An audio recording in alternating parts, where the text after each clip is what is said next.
Оройн хэрэг үзэгчтэй Монголын мэдээ агентлаг цагийн хүрд мэдээллийн хөтөлбөрийн пүрэв гарагийн дугаараа үзүүлж байна. 6 дахь удаагийн Монголын эдийн засгийн форум ихтгэлцэл сэдвийн хүрээнд зохион байгуулагдж байна. 5 толгойн хилцээ үргэлжилж ирлээ. Хямралын нэг шалтгаан төрийн тогтворгүй засаглалтай холбоотой. Гаднаас авах ажил хүчний тоог өсгөхгүй. Нийслэлийн удирдлагыг шүүхэд өглөө, хариуд нь хотынхан өөрсдийгөө буруугүй гэж мэдгэлээ. Өнөөдөр хүүхдийн номын олон улсын өдрөө. Орон нутагт нөөцийн мах худалдаалж эхэллээ. Өрхийн эмнэлгийн тоог нэмэгдүүлнэ. Цагийн хүрд мэдээллийн хөтөлбөр энэ өдрийн хамгийн онцлог үйл явдал Монголын эдийн засгийн чуулга уулзалт 2015-аас бэлтгэсэн багц мэдээллээр эхэлж байна.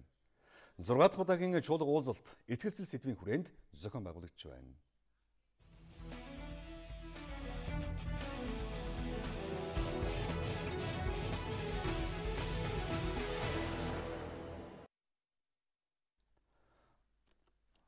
Зургаат удаагаан Монгол улсын эдийн засгийн чуулган өнөөдөр зохион байгуулагдлаа. Бид 2012 онд эдийн засгийн өсөлтийг үрдэн юм шиг санаж байсан бол энэ жил эдийн засгийн чуулган хөрөнгө оруулалтыг эргүүлэн татах ихтгэлцлийг бий болгох тухай чухалчиллаа. Гэхдээ чуулганд оролцогчдын дийлэнх нь ойрын жилүүдэд Монголын эдийн засагт нааштай эерэг талууд харагдахгүй байна гэсэн таамаглал дэвшүүлж байгаа нь анхаарал татж байсан юм аа. Монголын эдийн засгийн чуулганыг нээж Монгол улсын ерөнхий сайд хэлсэн үгэндээ бид юунаас болж алдав гэдгийг тов тодорхой өгүүллээ. Угаасаа уул уурхай дээр суурилсан эдийн засаг энэ чигээрээ өсөн нэмэгдэнэ гэж итгэсэн итгэл гадны хөрөнгө оруулагчдын итгэлцлийг үгүй хийсэн гэж тэрээр үзэж байсан юм а. Альва хөрөнгө оруулалт харилцан ашигтай байх ёстой гэх зарчмыг одоо бид хүлээн зөвшөөрөх цаг нь болжээ. Оюу толгойн далд уурхайн төслийг урагшлуулахад бидэнд өнөөл итгэлцэл одоо хэрэг болж байна. Бид сүргэлзэгчд биш, бид хамтрагчид. Хоёр тал нэг завин дээр явж байгаа хамтрагчдаа. Энэ төслөөс Монгол улс төр, Ириотинточ төр харилцан ашигтай гарах ёстой. Бид асуудалд хандах хандлага ингэж өөрчилж чадаж эхэлж байгаа учраас тодорхой үр дүн гарна гэдэгт бас итгэлтэй байна. Эдийн засгийн чуулганы эхний нэгдсэн хуралдаанаар макро эдийн засгийн төлөв байдлыг хэлэлцлээ. Макро эдийн засгийн үзүүлэлтүүд сайнч, мууч, тогтвортой байх нь хөрөнгө оруулалтыг татах, бизнес эрхлэгчдийг үйл ажиллагаагаа тогтвортой явуулах үндэс нь болж байдаг. Харин манайд тогтвортой байж чаддгүй. Сонгуульд өгч байна. Энэ бүр бидний одоо хамгийн их одоо болгоомжлж байгаа санаа зовж байгаа зүйл эх оны сонгуул одоо ингээд хаяан төвчлээ. Монголчууд сонгуулийн хооронд эдийн засаг улс төрийн бүх орчин өөрчлөгдөж явж байдаг. Ийм тогтворгүй нөхцөл байдлыг одоо болох цаг нь болсон. Тэгэхээр 7.8% өсөлт гэдэг маань хажуудаа хуримтлалт дагуулж явж байгаа бол бас болоод байгаа байхгүй юу? Нөгөө 17% өсөлт маань хажуудаа ямар ч хуримтлалтгүй явлаа шүү дээ. Тэр энэ хуримтлалт чадаад байгаа бол энэ эрг зөв өсөлттэй. Одоогийн эдийн засгийн чуулга уулзалтын хувьд бол яагаад энэ Монголын эдийн засаг өнөөдөр ийм хүндрэлтэй нөхцөл байдал бий болчихоо гэдэг дээр нэгдүгээр зөв онш тавьсаа гэж бодож байгаа. Зөв онш тавьсаа. Дараа нь энэ оншоо тавьсан зөв оншоо хэрхэн эмчлэх вэ гэдэг дээр бас арга тактик боловсруулсан гэж бодож байгаа. Эдийн засгийн чуулганы үдийн цайны цагаар Монгол улсын сайд инх сайхан супер цикл нэртэй илтгэл тавьсан нь өнөөдрийн гол сэдвүүдийн нэг байсан юм а. Дэлхийн зах зээл дэх уул уурхайн бүтээгдэхүүний үн ханш буурч байгаа энэ үе бол супер циклийн хуулийн дагуу явагдаж байгаа хямрал. Үүнд монголчууд ч хөрөнгө оруулагчид ч буруугүй. Харин бид удахгүй ирэх ханшийн өсөлтөнд тааруулан эдийн засгийн ирээдүйн бодлогоо чиглүүлэх хэрэгтэй гэж Монгол улсын толгой эдийн засагчдын нэг инх сайхан үзэж байлаа. Үн өндөр байхад одоо бараг 20-30 жил ийм л байна гэж бүгд л ярьсан шүү дээ. Яг манай салбарх юм бол болоо тэгдэггүй маа. Нэгэн цагт над бочлогч нэрнэ. Тэгтээ хэлж мэдэхгүй юм чигээр зэрэг гол эрсдэлтэй байдаг. Тэгэхээр яг энэ одоо мэдлэгийг л дагсан бодлогоо л бид нэр зөв тооцож явах ёстой. Уул уурхайгаас өөр хөрөнгө оруулалт, өөр төрлийн бизнес үйлдвэрлэл бидэнд одоогоор эхний ээлжинд анхаарал татах сэдв болж байна гэж хөрөнгө оруулалтын мэргэжилтнүүд үзэж байна. Зөвхөн нэг салбараас хамааралтай эдийн засгаа солонгоруулах үүрэг өнөөгийн засгийн газарт оногдож байна. 2014 онд бид нэр одоо яг тоогоор ярих юм бол 391 гадаадын хөрөнгө оруулалтын компани байгуулагдсан. Цэвэр тэдгээр нь бүгд уул уурхайн бос салбарт. Тэгээд хуучин одоо төлхөө хөрөнгө оруулалт хийдэг байсан Англи, Америкийн, Европын орнууд, Австралийн орнууд бас илүүтэйгээр бас энэ газар зүйн хувьд бас их өсвөр нь өөрчлөгдөд зүүн өмнөд Аз тийм ээ Япон, Европын холбооны одоо хуучин зөвлөлтийн гишүүн байсан улсууд жишээл Польш, Унгар гэх мэт улсууд ингээд бас төлхөө манайх руу хандаж эхэлдэг. Өөрөөр хэлбэл бас хөрөнгө оруулалтын их өсвөр нь өөрөө сорс нь төрөлжөд эхэлж байгаа байхгүй. Гадаад сурталчилгаа, мэдээллийн ёс зүй, төрийн хяналт шалгалтын орчин гэд хөрөнгө оруулалтын илтгэгцлийг бий болгох тал дээр энэхүү судлаачид мэргэжилтнүүд санал солилцлоо. Маргааш эдийн засгийн чуулган Монгол улсын алсын хараас эдийн дор зохион байгуулагдана. Гадны хөрөнгө оруулалт буурч эдийн засгийг хямрахад нөлөөлсөн бас нэгэн гол шалтгаан бол манай засаглал сул бодлогын тогтвортой байдал байнга алдагдaltaй холбон үздэг. Тэгвэл эдийн засгийн зөв тогтвортой бодлогыг үр дүнтэй хэрэгжүүлэхийн тулд төрийн институцийн засаглалаа сайжруулах шаардлагатай гэж эдийн засгийн чуулганд оролцогчдод үзэж байна. Энэ тухайд чуулганы холбогдох салбар хуралдааны үеэр яригдлаа. Эдийн засгийн хүндрэл хямралын нэг гол шалтгаан засаглалын хямралтай холбоотой гэж чуулганд оролцогчдод дүгнж байна. Засаглал тогтворгүй байгаагаас болоод хөгжлийн бодлого тогтвортой хэрэгжиж чадахгүй байгааг хологдох талууд хүлээн зөвшөөрч байгаа юм. Албаныхны мэдээллээс үзвэл өнгөрсөн 25 жилийн хугацаанд 14 засгийн газар байгуулагдсан ажилласан байна. Энэ бол засаглалын тогтворгүй байдлын нэг илэрхийлэл гэсэн тайлбарыг чуулганд оролцогчдод өглөө. 1.4 жил тутам засгийн газар нь солигддог. 4 жил тутам нь 3 удаа сонгуул явдаг. Ийм улс оронд бодлогын залгамж чанар, бодлогын үргэлжлэл бол байх бол асар хүндрэлтэй.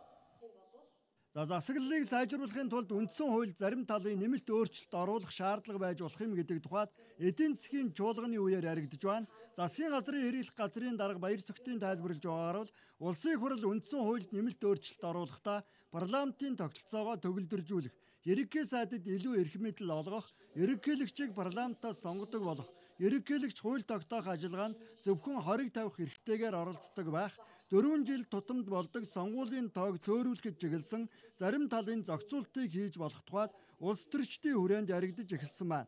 Төрийн тогтолцооны шинжтэй өөрчлөлтийг үндсэн хуульд оруулахгүйгээр засаглал сайжрахгүй гэсэн тайлбарыг улсын хурлын гишүүн Батчимэг өгч байна. Үнэхээр өнөөдөр Монголд байгаа хамгийн том гажууд бусад орчилсон орнууд байхгүй байгаа гажууд бол улсын хурал Монголын парламент сайд нараа нэг бүрчлэн хилцэж томилж байгаа. Томилсон нам, томилсон фракц, томилсон гишүүд хаана хэн сууж босхыг ямар сайд нар юу хийхийг заадаг учраас кабинетаар ажиллах ямар ч боломж байхгүй. Төрийн институцийн шийдвэр гарах үйл явцыг журамлах, бас засаглалын харилцан хяналттай байх чиглэлд анхаарсан зохицуултуудыг хийх ёстой гэж чуулганд оролцогч зарим төлөөлөл тайлбарлаж байна. Бас хөгжлийн бодлого тогтвортой байх, засгийн газрын бүтцийн тогтвортой байдлыг хангах, үндсэн хуулийн өөрчлөлтийг оновчтой хийх, засаг захиргааны нэгжиж шинжилэл хийх шаардлагатай гэсэн саналыг эрдэмтэд судлаач бизнесийн төлөөллийнхэн гаргаж байна. Энэ төрийн байгууллагын төрийн бүхэл салаа мөчрүүдийг бүгдээр ингээ захирагддаг тийм төрийн тогтолцооны гол зорилгыг нь тодорхойлж өгөхгүй бол тэр зорилго байхгүй учраас тэр тогтворгүй байдал гараад байгаа. Тэр нөгөө нэг хэлбэрдэг байдаг тэр юмнууд чинь зорилгогүй учраас гараад байгаа шүү. Засгийн газрын тэргүүнийг нийт ард түмний сонгуулиар сонгодог тогтолцоон шийдэх юм бол өөрчилж чаднаа.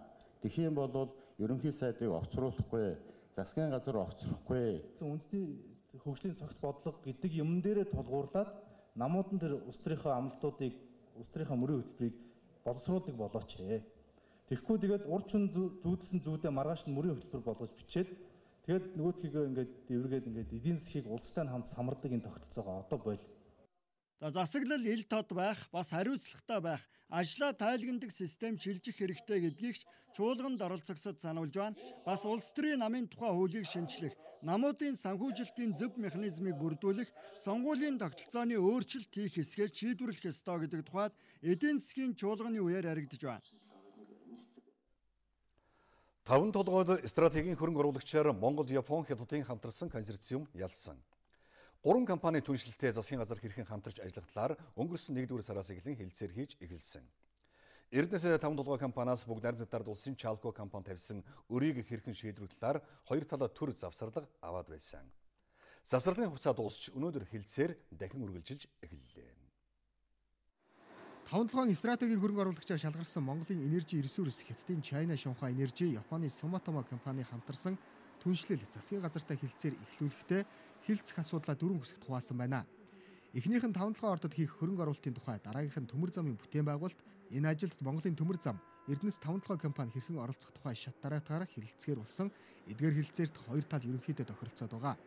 Харин Chalco-гийн өрийг хэрхэн барагдуулах вэ гэдэг дээр Хятадын China Shanghai Energy компаниас төр завсарлага авсан байна. Завсарлагын хугацаа дуусч өнөөдөр хэлэлцээр эхэллээ. Тэгэхээр Chalco төлөх өөр, Chalco-гийн өмнө хүлээсэн өөр хариуцлагыг консорциум яаж өөр дөрөө хүлээж авах вэ, яаж шийдэх үү гэдэг гаргалгааг шийдэх асуудал дөрөвт хэлэлцээрийн гол асуудал.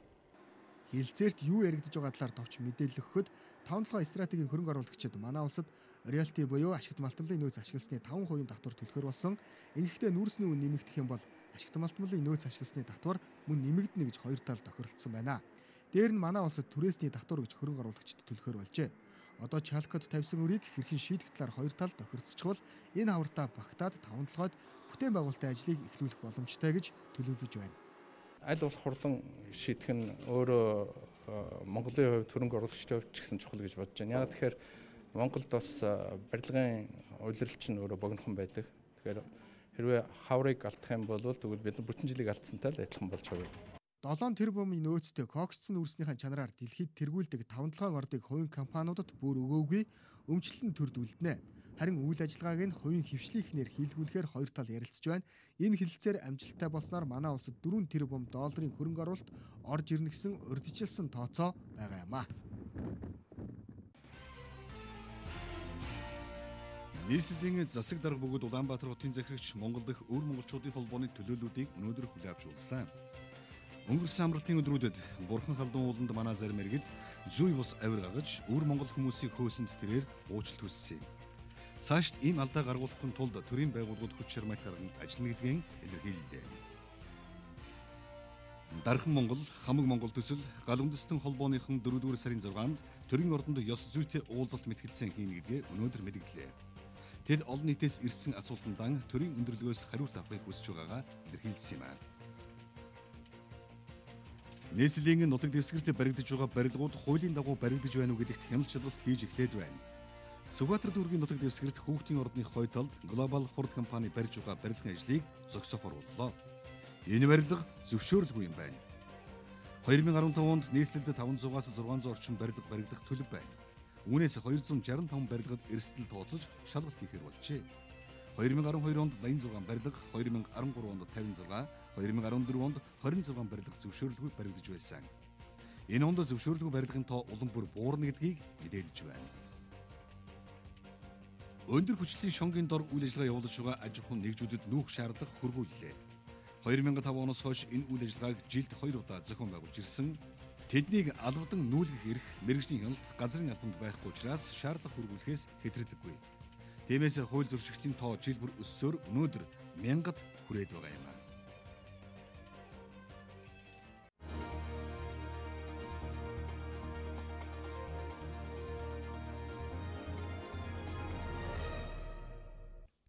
Үзэгчдээ өнөөдрийн цагийн үрд хөтөлбөрийн зочноор улсын хурлын дарга инх хулд оролцож байна. Тэгэхээр инх хулд дарга орой мөн төргий танд. Орой мэнд.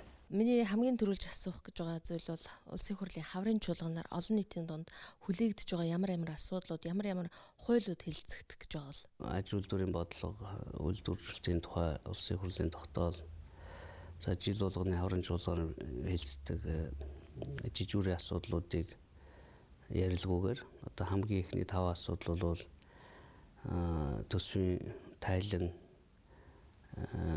эр хонуудын төсвийн хүрээний мэдээлэл гэх мэтийн жижигүүрийн асуудлууд байгаа. Тэрнээс гадна чуулганы явцад өргөн баригдсан хуулиуд байна. Ерөнхийлөгчийн тайлан байна. Эх 7 хоногийн 5 дахь өдөр 14 цагаас сайдын цаг дээр ерөнхийлөгч тайлангаа тавина. Ер нь бол тайлангаа тавина улсын хурлд гишүүдийн асуултанд хариулна гэдгийг хуулинд байгаа боловч элбэгдэрж ерөнхийлөгчөөс өөр ерөнхийлөгч бол орж ирээг одоо баг анхны тохиолдол болох гэдэг. Бас нэг асуудал та гүйцэтгэх засаглалын тэргүүний одоо эрх мэдлийг нэмэгдүүлье гэсэн ийм санаачлагыг гаргаж ирсэн л да. Наа чи үндсэн хуулийн өөрчлөлт байгаа. Одоо энийг юу харагдах нүгөө 25.1.6 гэдэг ийм залт байгаа. 25.1.6 юу гэж анх ерөнхий сайд таслал, засгийн газрын гишүүд таслал, тэгээд улсын хурлд ажлаа тайлгнадаг байгууллагын бүрэлдэхүүний томилох чөлөөлөл хогцруулах гэдэг. Тэгэхээр энэ дотроос одоо жишээ нь үндсэн хууль бол мэдээж том өөрчлөлт орохгүй, боломжч байхгүй, шаардлагач байхгүй байгаа. Жишээ нь энэ засгийн газрын гишүүд гэдэг 3 үгийг аваа ичхаар Ерөнхий сайд бол улсын хурал зөвхөн юутай л хариуцлага ярина. Ерөнхий сайдтай. Ерөнхий сайд бусад улсын парламенттай адилхан танилцуулдаг болно. Тэгээд улсын хурал санал хураажуулна, хураахгүй болно. Одоо дээд шүүхийн шүүгчийг бид нар яаж зөвшөлдсөдөг вэ? Тэр шиг ерөнхий сайдад зөвшөлдсөн бичгээ өргүүлэл ингээ болдог. Ийм хэлбэршүүлсэн журмаар оруулах саналтай байгаа. Энэ бол одоо үндсэн хуулийн заашгүй их хэвээр өөрчлөлтийн нэг л гэж бодож байна л да. Гадуур яригдж байна л да. Одоо ер нь засгийн газар солигдох тоолонд л төрийн албаа агчдын халаас сэлгээ маш их явагддаг. Нэг сайд ирээд л нэг халаас сэлгээ явагддаг гэж яригдж байна. Энэ хэрвээ гүйцэтгэх засаглалын тэргуунд эрх мэдлийг олгоод эхлвэл энэ асуудал цэгцлэгдэх болов. Ер нь улсын хурлын дээр ямар байр суурь? Хэд хэдэн яамны сайд нар улс төрч хүн байж иж төрийн үүсгэний албаны олон хүнийг халж солисон байна. Тухайлбал энэ хөдөлмөрийн сайдын тушаалаар 57 хүнийг ажлаас салсан байгаа. Тэгэхээр энэ бол төрийн албаа агчдыг ингэж халах эрх улс төрийн албаа агчд угаасаа хуулиар хориотой. Эдгээр хүмүүс магадгүй одоо төрүүчийн хөдөлмөрийн сайдын буруугаас ажилдаа жинхлээгүй байсан байж болно. Сонгон шалгуулалт явах хэрэгцээ байсан байж болно. Тэгэхдээ энэ хүмүүсийг ажиллаа хийж яхад дахиад нэг үр гүйс томилно гэдэг бол өөрөө хууль зөрчиж байгаа юм л та. Ер нь бол улс төрийн албаа агчд бол хамжаарахтай байхгүй бол төрийн албаны хууль гэж байна. Төрийн албаа агчдаа хамгаалдаг байгууллага байна. Тийм учраас бол шат-шатанда ийм алдаа гарахгүй байх ёстой. Давтагдаад байвал сайд нартаа бас хариуцлага ярина шүү дээ улсын хурл өөрөө.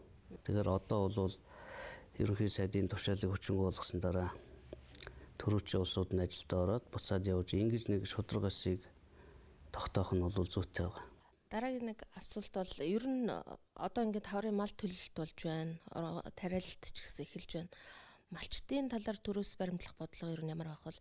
За яагаад би ингэж асууж байгаа гэхээр өнгөрсөн хугацаанд ноосонд өгөх урамшууллыг танлаа. За дээрэс нь тариаланчд өгөх урамшууллыг эдийн засгийн нөхцөл байдлаас хамааруулаад танлаа. Тэгэхээр одоо ноолуурн дээр бас татвар тавина, малын үеийн татвар тавина ч гэдэг юм уу. Иймэрхүү яриануд гараад байна л. Малын үеийн татварын хууль бол өргөн баригдсан хэлцэж байгаа. Тэр бол гарах бах. Тэрийг малчид угаасаа хүлээж байгаа юм билээ. Зөв зүйтэй татвар. Ягаад гэвэл тэр татвар чинь сумаасаа хөдлөхгүй. Сумын малчид мөнгөө нийлүүлэл бэлчээр хаашиж байгаа. Тийм л хэлбэрийн татвар гэж хэлэх хэцүү. Ягаад гэвэл зөвхөн тэндээ зарцуул гэж байгаа. Ноолуур дээр бол улсын хурл татвар тавихгүй. Тийм хууль байхгүй. Тийм хууль өргөн баригдахгүй байхаа гэж бодож байна. Чэнжүүд суурхал дараадаг. Тэгвэл улсын хурлын нэрийг барьдаг. Улсын хурл удахгүй татвар тавина гэхээр нөгөө чэнжүүд нь татвартай болчих юм бол би чамаас 70-аар биш 50-аар авна гэж эхэлдэг юм байна л. Тэгэхээр би албан ёсоор телевизээр улсын хурлын ноолуурын татвар бол яригдахгүй, тавигдахгүй, зах зээлийнхаа журмаар явнаа. Энийг одоо малчид сонсоод арилжаа наймаага тэгж их хэрэгтэй гэж зарлаа. Одоо цаг үе болж асуусан байна.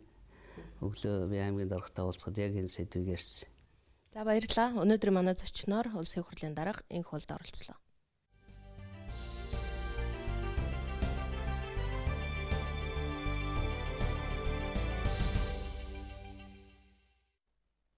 Манай мэдээллийн хөтөлбөрийг сонгон үзэж бидэнтэй хамт байгаа танд баярлалаа. Манай улс жилдээ гаднаас 20-25 мянган ажиллах хүч авдгийн 50% нь барилгын салбарт ажилладаг байна. Ирэх жил энэ тоог 30%-аар бууруулах төлөвлөгөөг хөдөлмөрийн яамнаас гаргажээ. Харин энэ жил гаднаас авах ажиллах хүчний тоог өөрчлөхгүй. Гэхдээ хөдөлмөрийн гэрээ байгуулсан албан ёсны зөвшөөрөлтөй хүн ажилуулна гэдгийг барилгын салбарынханд хөдөлмөрийн яамнаас санууллаа. Хөдөлмөрийн сайд барилгын салбарынхантай уулзаж ажиллах хүч хэр хүрэлцээтэй байгаа талаар мэдээлэл солилцлоо. Барилгын салбарт нийт 90 мянга гаруй хүн ажиллаж байгаагийн 20 мянга орчим нь гадны иргэд байдаг гэсэн албан бустай байна. Эдгээр иргэдийн ихэнх нь урд хөшөөс орж ирдэг. Хятадын талаас манай улсад олон хүн ажилуулах хүсэлтэй байгааг байнга тавьдаг. Энэ жил ч гэсэн ийм асуудал яригджээ.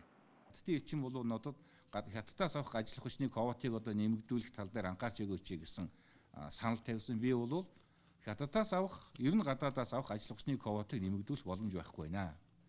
Гадаадын хөрөнгө оруулалт одоо буурсантай холбогдуулаад, дотоодын эдийн засгийн байдал саянгүйтэй байгаатай холбогдуулаад, аж ахуйн нэгжүүд одоо үйл ажиллагаа олноор одоо бас зогсоож байна. дотооддоо ажлуудын тоовоос нэмэгдэх хандлагатай байна. Тийм учраас бол гаднаас авах тэр тусмаа хятадаас авах ажил хүчний квотыг нэмэгдүүлэх боломжгүй. Харин барилгын компаниудын хувьд гаднаас ажиллах хүч авахгүй байж болно. Гэтэл бидэнд итгэлтэй, ур чадвартай ажилчид хэрэгтэй байна гэдгийг хөдөлмөрийн яамд тавьж байлаа. Ажлаасаа шантардаг юм уу, сурах хэрэмэлцэл байдаггүй юм уу, тэгэл буцаад гараа явчихдаг байхгүй. Тэгээ хойноос нь уцтаа таа яасан ийсэн гэл тэгэхээр тим ажилтай явж гин, энд ийм ажилтай явж гин гэдэг.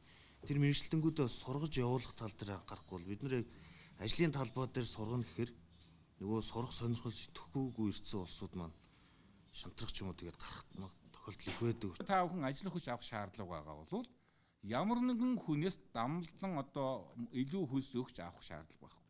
Үнэхээр ажиллах хүч шаардлага авах шаардлага байгаа бол холбогд материалын бүрдүүлэл манай яамд хандаал тэр асуудлаа хуулийн хүрээнд үнэн бодитоор шийдвэрлүүлэл яв. Харин өнөөдрөөс эхлээд аж ахуй нэгж байгууллагууд ажиллах хүч манай гэрээ дууссан гэд өөр байгууллагуудад тэр манахаас авсан квотон шилжүүлдэг асуудлыг бол өнөөдрөөс эхлээд одоо таслан зогсооно. Манай улсын хамгийн алдагдал багтай хэвийн ажиллаж байгаа салбар бол барилга. Засгийн газраас орон сууцны 8% хүүтэй зээл иргэдэд олгож байгаа. Энэ жилээс эхлэн орон сууцны урьдчилгаа 30%-ийг 10% болгож буулгах талаар яригдж байна. Тиймээс цаашдаа энэ салбарт ажиллах хүч хэрэгтэй болно. Хөдөлмөрийн яамнаас иргэдийг барилгын мэргэжлийн сургалтанд хамруулж төлбөрийг төрөөс гаргахаар болжээ. Ингэснээр энэ салбарт гадныхан ирж ажиллах нь багасна гэж холбогдох хүмүүс үзэж байна. Хотын дарга хуулиас давсан журам гаргаж замын 1-р эгнээд зогссон машиныг ачуулж байна. Энэ үйлдэлийг зогсоох ёстой гэж шудраг өрсөлдөөн хэрэглэшийн төлөө газрынхан үзэж байгаа. Тэд өнөөдөр захиргааны хэргийн шүүгт хандаж энэ асуудлыг шийдвэрлэж өгөхийг хүссэн байна. Нийслэлийн удирдлагуудын гаргасан журмын дагуу жил гаруй хугацаанд замын 1-р эгнээнд байрлуулсан 1000 орчим тээврийн хэрэгслийг ачиж жолооч нарыг 6 сая 400 гаруй мянган төгрөгөөр торгожээ. Энэ нь хууль бус хэмээн шудраг өрсөлдөөн хэрэглэгчдийн төлөө газрынхан хэвлэлээр 2-7 хоногийн өмнө мэдээлсэн. Үйлчлэгийг бол одоо хууль зүйн сайдын журмаар зогсуулахаар мөн одоо гарсан зардлыг бол тухайн одоо зөрчил гаргасан этгээ төлнө.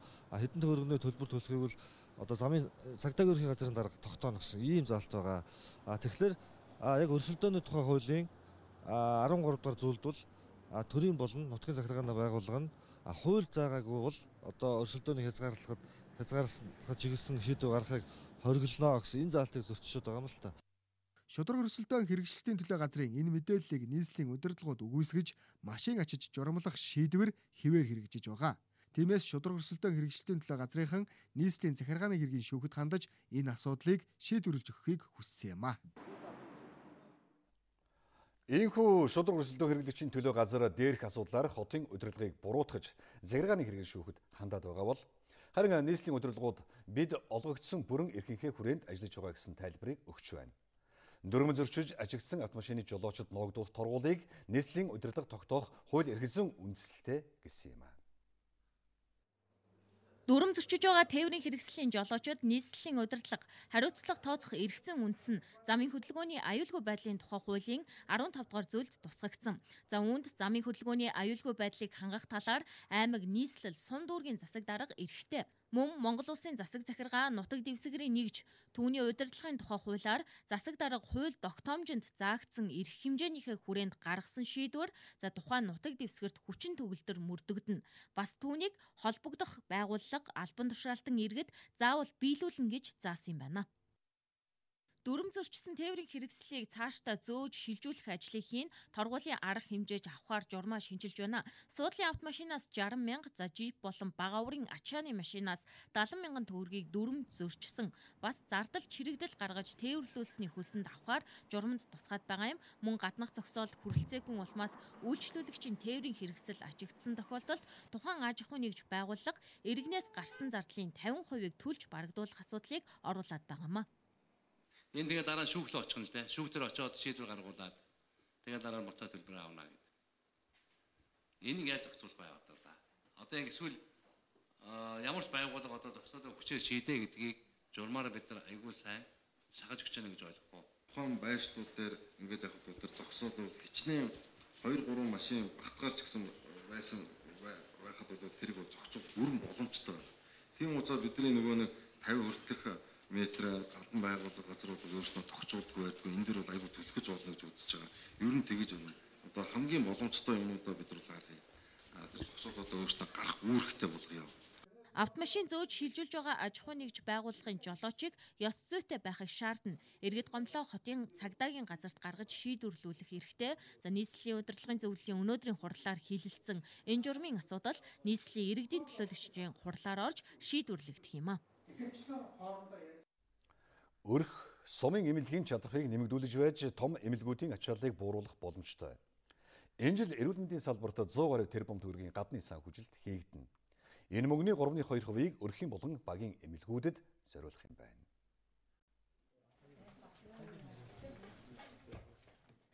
Засгийн газрын сайднаар ажиллаад тайлгнадаг сайдын цагтынуудаа эрүүл мэнд спортын сайд Шилэг дам оролцлоо.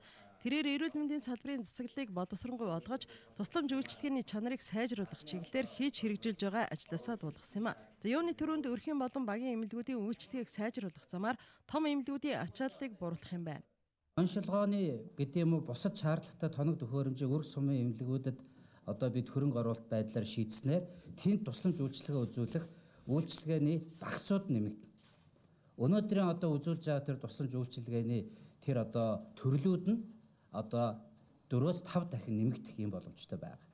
Тийм учраас манай иргэд бол ийм одоо өрх сумын эмнэлэгт хийгдсэн бодиттой энэ бол үр дүн гарах ийм одоо хөрөнгө оруулалт. Эрүүл мэндийн салбарын өмнө тулгамдж байгаа бас нэг асуудал бол эмийн санхүүжилт. Манай улс шиг хүнийхээ эрүүл мэндийг бодохгүй төсвийг нь хасаж тандаг улс орн байхгүй. Эмийн төсвийг танснаас болоод иргэдэд хүнд дарамт эмнэлгүүд өрийн сүлжээнд дарлуулчихад байгаа. За эмний үн байнга нэмэгдэж байдаг өнөөгийн тогтолцоог хаалж зөвхөн эмнэлгүүдээр нэг үнээр худалдаалдаг болох юм байна. За мөн эмнэлгүүдийн эмийн төсвийг нэмэгдүүлэх асуудлыг улсын хурл тавина гэдгээ хэлж байна. Эрүүл мэндийн ажилтнууд бол чадан яадан өдөр баяж байгаа хэсэг. Хүнийхээ хамжаас хүнийг хинжлэхээр цааш. Байгаль эрхлэлийг хайрлаж байгаа. Монгол анх удаа байгуулагдаж байгаа үндэсний барилгын компани. Улсын эдийн засгийн Олон нийтийн дуу хоолой ММ агентлаг хөдөө орон нутгаас мэдээлж байна. Сэлэн аймаг дэх Алтан булгийн чөлөө төсвийн хөгжил зогсон байдалтай байгааг мэргэжилтнүүд хэлж байна. Улсаас 22 тэрбум төгрөгийн хөрөнгө оруулалт хувийн хвшлээс 6 тэрбум төгрөгийн хөрөнгө оруулалт орчход байгаа ч чөлөө төс жинхэнэ утгаараа чөлөөтэй болж чадаагүй нь хууль эрхцэн шинжилэл дутуу хийгдсэнийг гэж үзэж байна. За улсын хурал дахь Монгол Ардын намын бүлгийн дарга Бямцогт Алтан булгийн чөлөө төсвийн үйл ажиллагаатай танилцлаа. Чөлөө төсвийн хөгжилд хамгийн чухал үүрэгтэй хөлийн бомтын үйл ажиллагаатай эхлээд танилцсан юм. Өнгөрсөн оноос эхлэн Оросын холбооноос болон Монгол улсын иргэд харилцан визгүй зорчдог болсон. Энэ нь хөлийн бомтын ачааллыг эрс нэмэгдүүлжээ. Өнөөдрийн байдлаар бол хоногт 3200-аас 3800 зорчигч тээврийн хэрэгсэл бол 700-аас 800 бодитоор нэг дахин 2 дахин өссөн байна. Хөлийн бомтоор нэвтрэх зорчигчдын урсгал нэмэгдэж байгаа нь Алтан булгийн чөлөө төсөд ашигтай.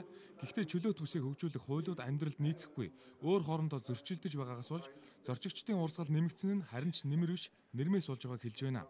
Тухайлбал хуулийн цоргоогоос болж Сэлэнг аймгийн гайлын газар 6 сарын дотор 1 тэрбум төгрөгийн татвараа авч чадлагүй алдсан байна.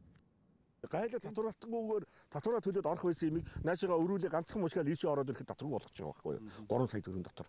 Хил бомт газар энэ сумын төв, аймгийн төв дагнсан энэ төссөн энэ газар дээр хүнсний хуулийн тодорхой заалтуудыг өөрчлөлт оруулахгүй бол хил орчмын иргэдийн ач сонирхол гэдэг юм бол зүгээрээс ерөөсөө авч үзээгүй. Анзаараагүй орхицсан болов гэж санаатаагаар арай тэгдэггүй бах. Улсын хурал зүгээр санамсаргүйгээр ингээд орхицсан байна. За мөн Алтан булгийн чөлөө төсвийн хөгжилд саадуулж байгаа нэг асуудал бол хөлийн хяналтын байгууллагуудын үйл ойлголцлоо. Бомтын нэгдсэн захиргаа татан буугдсанаар хил, гайл, мэргэжлийн хяналт, гадаад иргэн хариатын газар гээд нэг зорилготой 4 байгууллага тус тусдаа шалгаж нэгнийхээ ажилд саадуулах болжээ. Хамгийн түрүүнд тэр бомтын зөвлөлөөс гаргасан мэргэжлийн хяналт, гайлын хяналтыг эхэлж аль байгууллаганд тавих уу гэдэг асуудлыг шийдэх хэрэгтэй юм байна. Энэ дээр урд нь бол мэргэжлийн хяналт тавиад дараад нь гайл ордог байсан бол одоо гайл эхэлж ороод дараад нь мэргэжлийн хяналт ордог болсон юм байна. Агт гайлын татвараа төлсөн бүрдүүлэлтээ хийсний дараа мэргэжлийн хяналтын шалгалтууд ороод энэ одоо эрүүлхэн шаардлага хангахгүй бүтээгдэхүүн байрны буцаах тохиолдолд буцаага татвараа буцаах асуудал үүсэж гэдэг юм уу. Ийм хүндрэлтэй зүйлүүд байгаа учраас энэ хөлийн мэргэжлийн хяналт, гайл дээрээс нь энэ шилжилт иргэний харьяа шилжилтний ерөнхий газрын шалгалт энэ гурыг бол хамтд нь хийдэг цаг хугацаа хурдсгах ажлыг хөнгөвчлөх юм бололцоо байгаа юм байна. За энэ мэтээр дотооддоо шийдэх асуудлаас гадна Оросын холбооны улсын талтай хамтран шийдэх асуудал их байна. Хоёр улсын хил дамсан чөлөө төс байгуулах шаардлагатай. Зөвхөн Монгол талдаа байгаа чөлөө төсийн хөгжилд хөлийн зурвас уяа болж байгааг мэрэгчлэнүүд хэлж байлаа. Жил орчмын өмнө нээлттэй хийсэн чөлөө төсийн 500 га газарт өнөөдөр 2 архины дэлгүүр, 1 гутлын дэлгүүр, хэдэн контейнераас өөр зүйл алгаа. Махны үн өссөн энэ үед Дархануул аймагт энэ 7 хоногоос эхлэн нөөцийн мах борлуулагдж эхэллээ. Нөөцийн махны үнийг өнгөрсөн жилийнхтэй адил үнээр 150 гаруй хүнсний дэлгүүрээр борлуулж эхэлжээ. Өнөөдрөөс эхлэн Дархануул аймгийн хэмжээнд нөөцийн мах худалдаалж эхэллээ. Нөөцийн махыг Дархан хотын 110 хүнсний дэлгүүр, Харьяа сумдуудад 44 хүнсний цэгээр нийт 150 гаруй хүнсний дэлгүүрээр дамжуулан аймгийн хэмжээнд нийлүүлэхээр боллоо. Жижиглэнгийн үнээр өхрийн мах ястай 5950, үхрийн цул мах 8500, хоньны мах ястай 5750, ямааны мах ястай 4900, за цул мах нь 6500 төгрөгөөр тус борлуулагдана. Энэ үн бол өнгөрсөн оныхтой ижил үн юм а. Бид 12,000 тонн мах илтгэдэг. За манай аймгийн хувьд бол нэг жилийн хэрэгцээ бол нэг 10,000 тонн махны хэрэгцээтэй гэж судалгаа байдаг. Тэгээд энэний 10% болох нэг 1000 тонн махыг бол жил болгон болоос нөөцөлж худалдаанд гаргадаг. Тэгээд энэ жилийн үед бол ер нь борлуулалт нэлээд оройтлоо. За оройтсон гол шалтгаан нь бол ерөөдөө бас энэ улсын төсвийн хүндрэлээс шалтгаалаад энэ махыг бэлтгэх зардлыг бол тухайн компаниудад бас гаргаж өгөөгүй шалтгаалж худалдаа бол нэлээд оройтлоо. 2014 онд нөөцийн мах нийлүүлсэн компаниудын үйл ажиллагааны зардал болох 4.2 тэрбум төгрөгийг улсын төсвөөс өгөх ёстой боловч энэ мөнгө олгогдоог байгаа юм аа. 2015 оны бас мөнгө өгөхгүй бас тодорхой биш байж байна. За энэ бол мэдээж аж ахуйн нэгжүүдээр нэг хүндрэлтэй тусч байгаа. 2015 онд Дархан мэд бүүдсэг компани 1000 тонн мах нийлүүлэхээр гэрээ байгуулсан бөгөөд энэ гэрээний дагуу ажиллажээ. Мөн нөөцийн мах бэлтгэлийн явц хадгалтанд мэргэжлийн хяналтын улсын байцаагч онцгой байдлын газрын мэргэжилтэн Монгол онкноос хяналтыг тавьсан байна. Хөвсгөл аймгийн 2000 гаруй малчин өрх ноосны урамшуулан авч чадаагүй байна. Энэ урамшуулны мөнгөн дүн нь 400 сая төгрөгт хүрээд байгаа юм байна. Малчтад 2011 оноос эхлэн ноосны урамшуулал олгож байгаа. За энэ ажил хил амгүй зохиц байдлаар хийгдэж чадахгүй байгааг Хөвсгөл аймгийн малчид хэлж байна. Тэд малынхаа тоо толгооноос хамаарч 200,000-аас 1.5 сая төгрөг хүртэлх урамшууллаа авч чадаагүй байна. Ноосны урамшууллагад хоншоод оруулсан эзэнд үгэн одоо зарим нь бол тэр хоншоонд бол мөнгө төлгөөд тусаагаад манай бас зарим дээр их ингээд ялгарсан тэр ноосныхоо урамшууллыг авахын тулд зарим 50,000 төгрөг, зарим 100,000, 200,000 төгрөг. Захиргааны эргийн шүүхээ хүнээс би асуусан. Энэ ерөөсөө тэр хоншооны гишүүн гэдэг заавал хүчээр байлгана гэдэг энэ ёстой болохгүй юм шүү. Хөвсгөл аймгийн малчид ноосны урамшууллаа бүрэн авч чадаагүй гол буруутныг аймгийн бүртгэлийн хилцээний ажилтны хайхрамжгүй хариуцлагагүй байдлаас болсон гэж за сумын хоршоодынхан хэлж байна. Ноос тушаасан малчин бүрийг дэлгэрэнгүй бүртгэж мал хамгаалах санд мэдээллийг илгээх, за мал хамгаалах сангаас ирсэн бүртгэлийн дагуу урамшууллыг шилжүүлэх ёстой. Гэтэл зөвхөн малчдын нийт тоог мал хамгаалах санд хүргүүлсэн алдаа гарчээ. Одоо нэг жинхэнэ малчдын холбоогоор нэгдээд одоо шүүхт өгсөн юм хамтраад.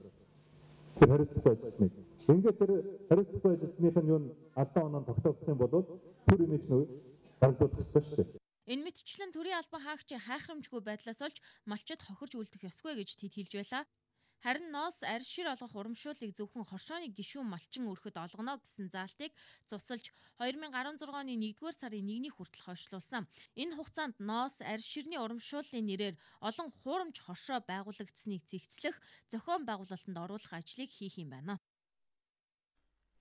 Дэлхийн үлгэрийн хаан гэж нэрлэдэг Ханс Кристиан Андерсон 1805 оны энэ өдөр мэндэлсэн. Тиймээс дэлхийн хүүхдүүд энэ өдрийг номын баяр болгон тэмдэглэж ирсэн.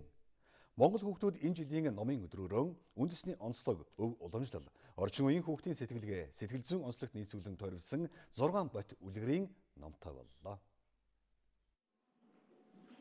Хөх гуталт нэртэй энэ үлгэрт гэхэд бяцхан хүү гаргасан шийдвэртэй баттаа зогсож чадсанараа амжилтанд хүрч байгаа түүхийг өгүүлжээ. Хамгийн гол нь худал хуурмаг арга залиар биш, хүний сайхан сэтгэл, үнэнч зан, хүндлэл хайрыг энэ үлгэрээр дамжуулан сургасан. Хүүхэд үлгэр хоёрыг салгаж ойлгож болохгүй. Тиймээс шинэ гаргасан 6 бот үлгэрийн номынхоо зургийг хүүхдүүдээр зурулсан байна. Хүүхдийн зохиолыг голдуу томчууд бичиж ирдэг. Энэ бол шүүмжлэлтэй сэдвүүдийн нэг байсаар ирсэн шүү дээ, тэ.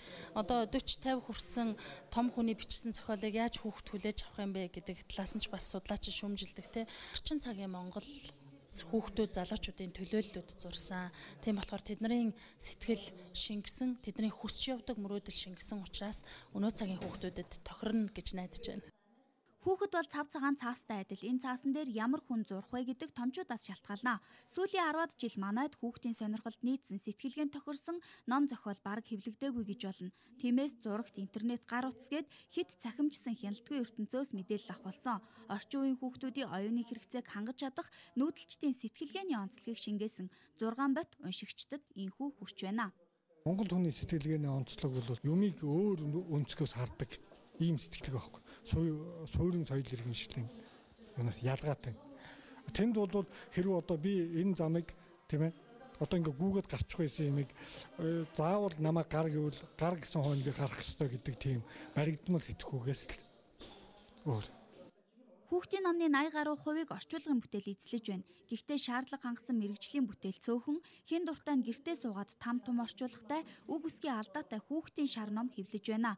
Тиймээс Монголын хүүхдийн оюуны дархлааг бий болгож чадах зохиолуудыг уншигч хүүхдүүдэд хүргэх нь зохиолчдын чухал ажлын нэг болоод байна. Том хүний зориулсан зохиол бүтээлээс илүүгээр одоо манай зохиолчд маань энэ уран бүтээлчд, туйрагчд маань бол өөрсдөө маш их тийм хичээж бүтээх зүйл юм гэж бид нараас боддог л доо. 90-ад оны төлөөлүүлсэн энэ зохиолч эмэгтэйчүүд маань бас хүүхдэд зориулсан одоо ийм бүтээл туйрвж байгаа нь бол бас цагаа олсон.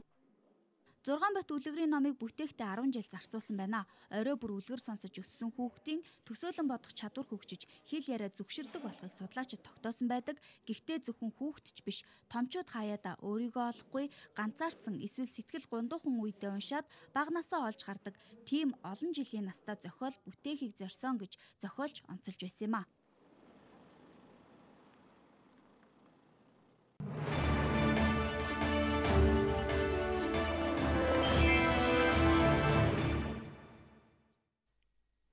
Одоо үзэгч та бүхэнд олон улсын үйл амьдралын мэдээ танилцуулахаар студид орчуулагч редактор Ариун Чимэг ажиллаж байна. Оройн төргийн үзэгчтэй. За тэгэхээр Палестины тусгай засаг захиргаа олон улсын гэмт хэргийн шүүхэд аль биесээр элсэж орлоо. Өчигдөр Гаг хотноо олон улсын гэмт хэргийн шүүхийн дэд ерөнхийлөгч шүүгч Кунико Озаки гишүүнчлэлийн батламжийг Палестины гадаад хэргийн сайд Рияд Аль-Маликид гардуулан өгсөн байна. Ингэснээр Палестин тус шүүхийн 123 дахь гишүүн болж байна.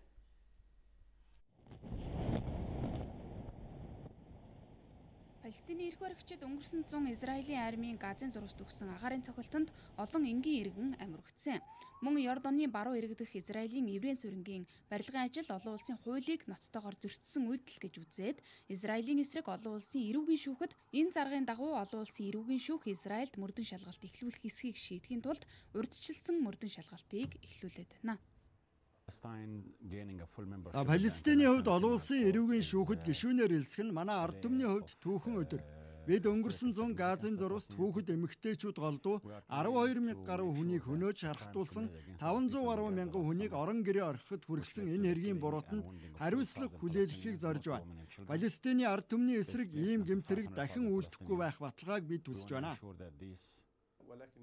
За шүүхэд гишүүнчлэн гэдэг маш зөв алхам. Хамгийн гол нь хүн төрөлхтний эсрэг Палестины ард түмний эсрэг гэмтэрэг үйлдсэн хүмүүст хуулийн өмнө хариуцлага хүлээлгэх нь чухал байна. Палестин олон улсын эрүүгийн шүүхэд гишүүнчлсэн нь Израильд шахалт үзүүлэхний хэлбэр гэж шинжээчид үздэг. Учир нь Израиль Палестины аль аль нь энхийн хилэлцээний нөхцөлийг хүлээн зөвшөөрөхгүй байгаагаас хилэлцээ өнгөрсөн оны 4-р сараас хойш мухардалд орсон байгаа. Израиль улс өөрөө олон улсын энэ шүүхийн гишүүн биш учраас мөрдөн шалгалтыг заавал хүлээн зөвшөөрөх шаардлагагүй. Гэхдээ Израилийн засгийн газар Палестиныг энэ шүүхэд гишүүнээр элссэн явдлыг хүчтэй эсэргүүцэж байгаа юм а. Дараагийн мэдээ хүргэе. За Оросын холбооны улсын сөрөг хүчний улс төрч Борис Немцовын амь насыг хөнөөсөн хэрэгт сэжиглэгдэн баривчлагдсан Заур Дадаев хэргийг хүлээлгэхийн тулд түүнийг зодож дарамтлсан тухай шүүхэд мэдэгдлээ. Өөрөөр хэлэх юм бол Немцовыг буудсан хэргийг хүлээлгэхийн тулд түүнийг тамлан зовоож байгааг сэжигтэн Заур Дадаев анх удаа ам нээсэн байна. Оросын холбооны улсын цагдаагийн газар өнгөрсөн 2 дугаар сарын 27-ны өдөр буудуулж амиа алдсан Оросын сөрөг хүчний улс төрч Борис Немцовыг хөнөөсөн хэрэгт холбогдуулан 5 хүнийг саатуулсан байгаа. Тэднээс Немцовын амийг хөнөөсөн хэргийг хүлээсэн цорын ганц сэжигтэн нь Заур Дадаев гэдгийг Оросын шүүгч мөрдөн байцаагчид баталж байгаамаа. Хэргийн гол сэжигтэн гэгдэж байгаа Завур Дадаев баривчлагдсан Давида Немцовыг буудсан гэж мэдүүлсэн ч дараа нь мэдүүлгээсээ ботсон юм а. Энэ хооронд Дадаевыг хорж байгаа хорих газарт очиж түүнийг хорж байгаа нөхцөлтэй танилцсан хүний эрх хамгаалагчид Завур Дадаевын биед зодуулж тамлуулсан байж магадгүй шинж тэмдэг илэрсэн тухай мэдээлж байсан юм а. Дадаевын өмгөөлөгч Завур Дадаев баривчлагдахаас өмнө Немцов гэж хэн байсан тухайч мэддэггүй байсан гэж хэлж байна. Баривчлан саатуулах шийдвэрийг өөрчилсөнгүй. Гэхдээ бид түүнийг энэ гэмт хэрэгт буруугийг нотлох нотлогоо баримтыг цуглуулна. Мөн түүнийг цагдан хорих шийдвэрийг өөрчлүүлэх чармаалтаас ухрахгүй. Дадаевын хувьд өмнө нь Чечений аюулгүй албанд ажиллаж байсан юм байна. Москва хотын шүүх өчигдөр Дадаевыг хорих хугацааг дахин 1 сараар сунгасан байна. За Францын шинжээчид Альпийн нуруунд тосолдсон German Wings компани онгоцны зорчигчдын цогцсыг Ослын газраас цуглуулах, таниулах ажлыг дангаар зохион байгуулж байгаа. Харин Германы шүүх эмнэлгийн шинжээчид А320 зорчигч тээврийн онгоцны зорчигчдын цогцсыг таниулах ажлыг эрчимжүүлэх зорилгоор Францын шинжээчдтэй хамтрах үүднээс өчигдөр Ослын газарт очисон байна.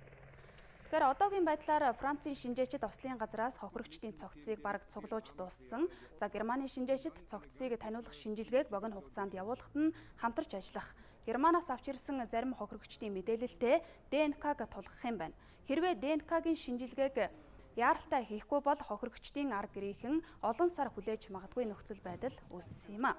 German Wings компанийн зорчигч тээврийн онгоц Альпийн нурууны Францын хэсэгт тосолдож 150 хүний амнаас эрсдсэн билээ. Тэгэхээр Туркийн өмнөд мужид Их Британий 9 иргэнийг Сирь улс руу хил давахыг завдсан үндслэлээр баривчлан сатууллаа. За 3 эрэгтэй, 2 эмэгтэй, 4 хүүхэд нийлсэн 9 хүн өчигдөр Туркийн өмнөд хилээр Сирь улс руу нууцаар гарахыг завдах үед нь хилийн шалган нэвтрүүлгийнхэн саатуулсан байна.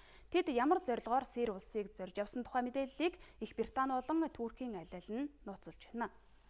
За сүүлийн саруудад Британий иргэд Туркээр дамжин Сирь улсыг зорих нь нэмэгдэж, зарим нь замаасаа саатуулгдан, зарим нь Сирийн хилийг амжилттай давах болсон.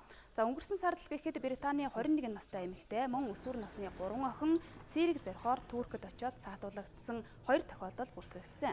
Британи иргэдийн Сирийг зорих гол шалтгаан нь Исламын улс бүлэглэлд нэгдэх, тэдний үйл ажиллагааг дэмжих зорилготой.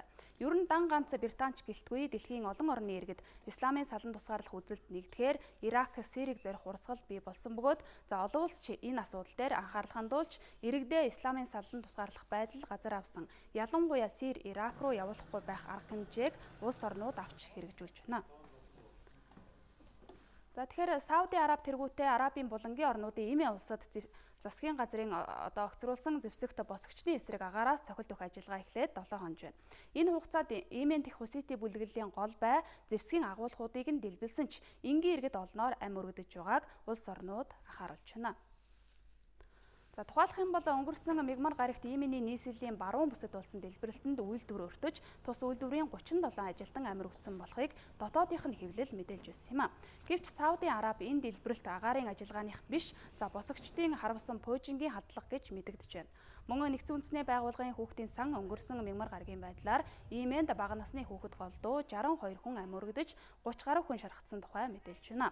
Гэвч Йемений засгийн газар зэвсэгт босгочдод зэвсгээ хаян ухарч, хууль ёсны засаг захиргаагаа сэргээх хүртэл агаарын цохилтыг зогсоохгүй байхыг Саудын Арабаас удаа дараа хүслээ. Мөн булангийн орнууд Йемений зэвсэгт босгочдыг дарахад явган зэргийн хүч оруулах асуудлыг ч хэлэлцэж байна. За өнөөдөр үдээс хойшийн байдлаар Йемен дэх Аль-Каида бүлэглэл тус улсын гол хорих газарт халдаж 300 хориглолыг суллсан байна. За Йемен улсад аюулгүй байдал энхүү алдагдаж цэргийн ажиллагаа болж байгаа учраас улс орнууд тус улсаас дипломат төлөөлөгчд болон ард иргэдээ эргүүлэн татах нүүлгэн шилжүүлэх ажлыг зохион байгуулж байна. Одоогийн байдлаар Америк нэгдсэн улс, Египт, Оросын холбооны улс, бүгд найрамд хятад ард улс зэрэг улс орнууд мөн нэгдсэн үндэсний байгууллага Йеменээс дипломат төлөөлөгчдөө мөн иргэдээ эргүүлэн татаж эхэллээ. Би та бүхэндээ олон улсын анхаарал татсан мэдээллийг хүргэлээ. Анхаарал хандуулсан үзэгч та бүхэндээ баярлалаа. За оршин суугч редактор Аримч Мэрхтэй баярлалаа. Үзэгч та бүхэн мэдээллийн хөтөлбөрийн төгсгөлд ойрын өдрүүдийн цагаараа мэдээг хүлээн авна уу.